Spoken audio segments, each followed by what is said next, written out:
ప్రజా ఫిర్యాదుల పరిష్కార వేదిక కార్యక్రమంలో అందిన అర్జీలను క్షుణ్ణంగా పరిశీలించి నాణ్యమైన పరిష్కారం అందించాలని జిల్లా కలెక్టర్ షణ్మోహన్ అధికారులను ఆదేశించారు. కాకినాడ కలెక్టరేట్ వివేకానంద హాల్లో జిల్లా స్థాయి పీజీఆర్ఎస్ కార్యక్రమం జరిగింది.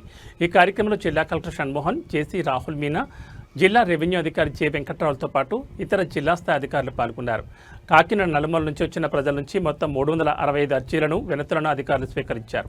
ఈ సందర్భంగా కలెక్టర్ షణ్మోహన్ మాట్లాడుతూ, ప్రజా సమస్యల పరిష్కారమే లక్ష్యంగా ప్రతి సోమవారం ఈ కార్యక్రమాన్ని రాష్ట్ర ప్రభుత్వం ఎంతో ప్రతిష్టాత్మకంగా నిర్వహిస్తుందని అన్నారు.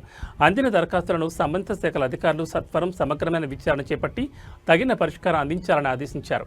ఆయా శాఖల్లో నమోదైన అర్జీలపై అధికారులు ప్రత్యేక దృష్టి సారించాలని, జిల్లా స్థాయి అధికారి ఆడిట్ చేసి నివేదిక పంపించిన తర్వాత వాటిని రాష్ట్ర స్థాయిలో ఆడిట్కి పంపించడం జరుగుతుందని ఆయన తెలిపారు.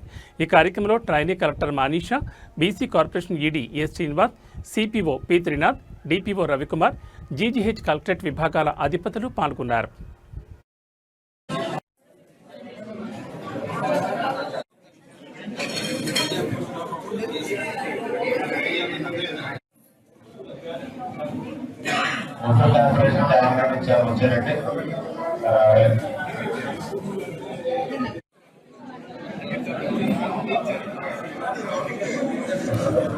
కార్పొరేషన్